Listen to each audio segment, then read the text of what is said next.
Oh, okay, sorry, my bad. I mean, our largest lead was 11, we still won the game by 10, so that's positive. I think at times, we let one mistake balloon into two, and that's probably the area we need to grow in the most. Like, we don't want coach to have to call a timeout because one made shot turns into a turnover to an open layup, and then we have to use one. But, I mean, we're resilient on that's the positive side. We always find a way to respond. We executed out of the ATO, and then Sophie came in and kind of just let us home the rest of the way. And our defense was good down the stretch, too, getting stops and forcing them into tough contested twos and boxing out. But, this league is like, teams are really good, and I said that pregame. You walked into Gainbridge Fieldhouse since June of 2025. See, this wasn't about regular season standings. This was about whether lessons learned would stick. And most importantly, this was about what happens when the person who's supposed to protect your best player isn't available. The Fever walked into this game without their nobody expected. By the time that final buzzer sounded, Clark and Aaliyah Boston had made WNBA history. Misha Hines Allen had sent a message that reverberated through the entire league, and a pattern that had haunted this team all season threatened to derail the whole night. Buckle up, because June 11th had everything.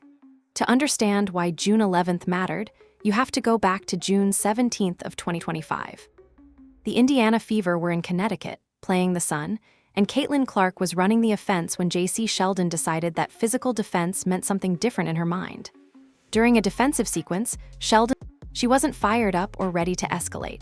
Her expression was the specific kind of stunned pain you see from someone who genuinely cannot believe what just happened to their body in front of thousands of people. That moment should have been the end of it. Incidents. One swipe to the eye, one deliberate body check. And what was the total punishment handed out by the telling a person they were rude? In a league that's supposed to protect its stars, in a moment that should have carried serious roster who understood what needed to happen next. In the final minute of that game, Sophie Cunningham wrapped Sheldon up hard on a drive to the basket, and the Fever were not going to absorb cheap shots on their franchise player. They were going to respond. That moment earned Cunningham the enforcer title. It defined her role on this team in a way that no stat line ever could. She had drawn a line in the sand. Then the offseason happened. Sheldon moved around the league. She went to Washington briefly, then got traded to the Chicago Sky ahead of the 2026 season. And suddenly, that question everyone had been asking came into focus. When Sheldon showed up on the other side of the floor again, who was going to be there to remind her that there are consequences? For most of the early 2026 season, the answer was obvious. It was Sophie Cunningham. She was playing in all 11 games, averaging nearly 9 points per game in just 23 minutes, bringing the energy and the physical edge that the Fever's defensive identity needed. She was the insurance policy.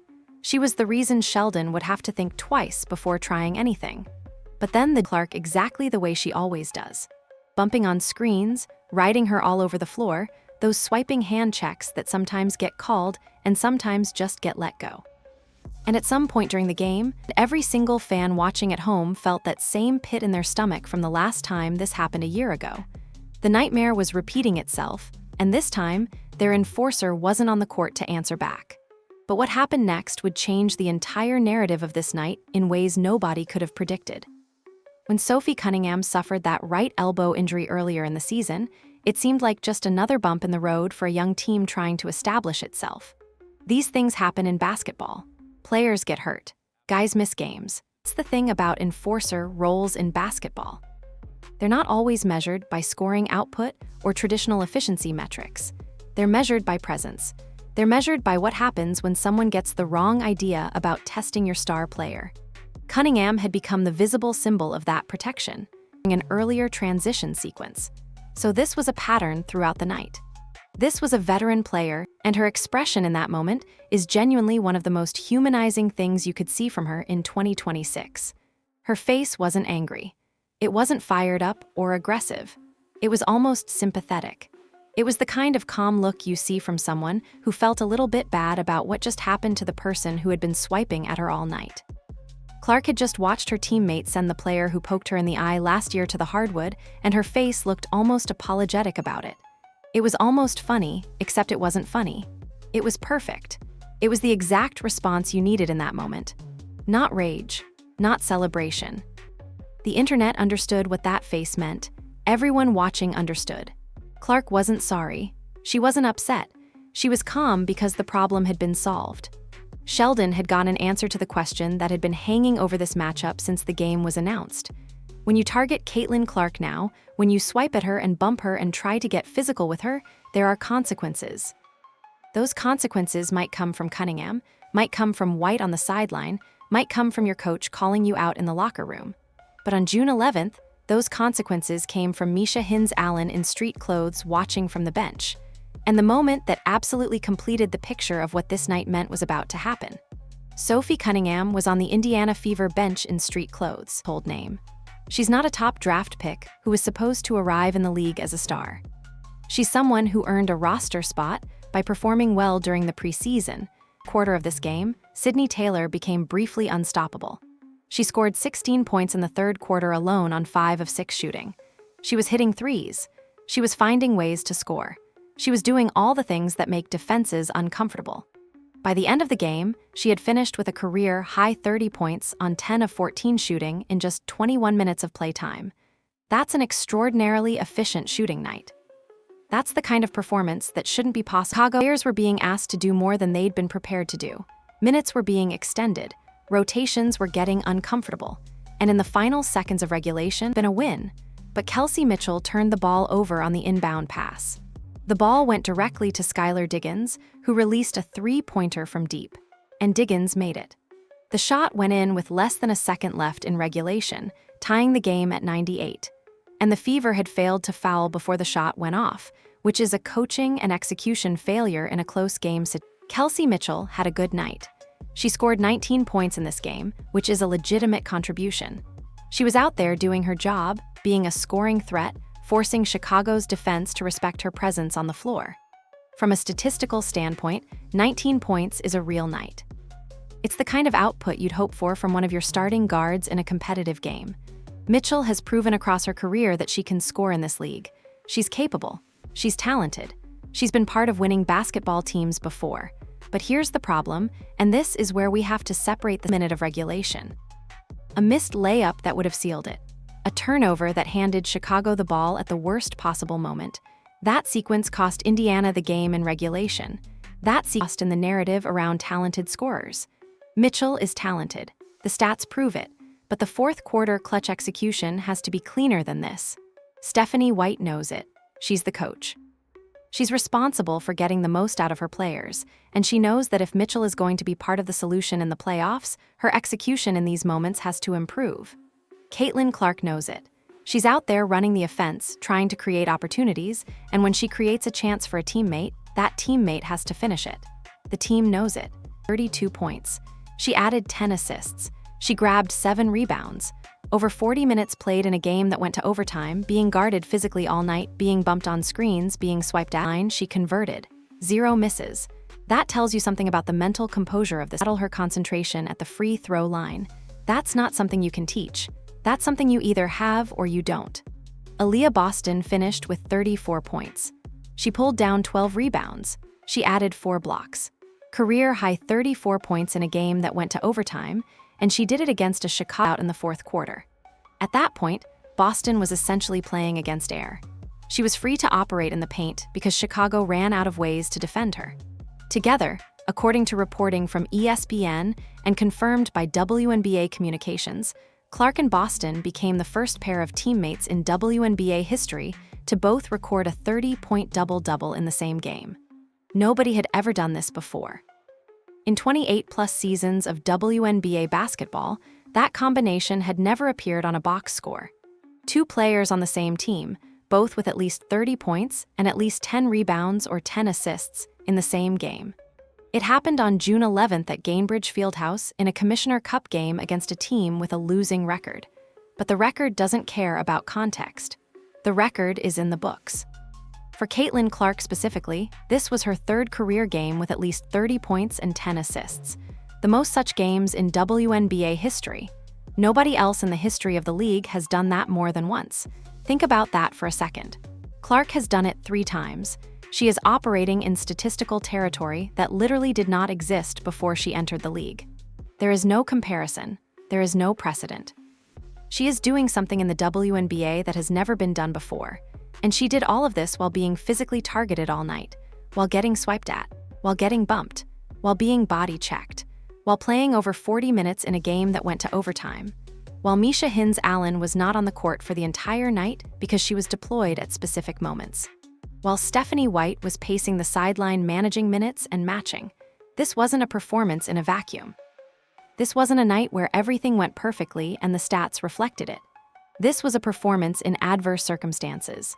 This was a play that comes from having a target on your back in professional basketball. And she still put up 32 and 10 while shooting perfectly from the free throw line. That's what makes it history. That's what makes it significant. That's what makes it the kind of night you show people when you want to explain why Caitlin Clark matters to the WNBA. After the game, Caitlin Clark sat down with reporters, and she said 11th.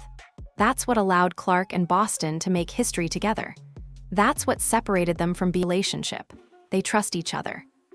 And that trust translates into something that shows up in the box score and in the wins and losses.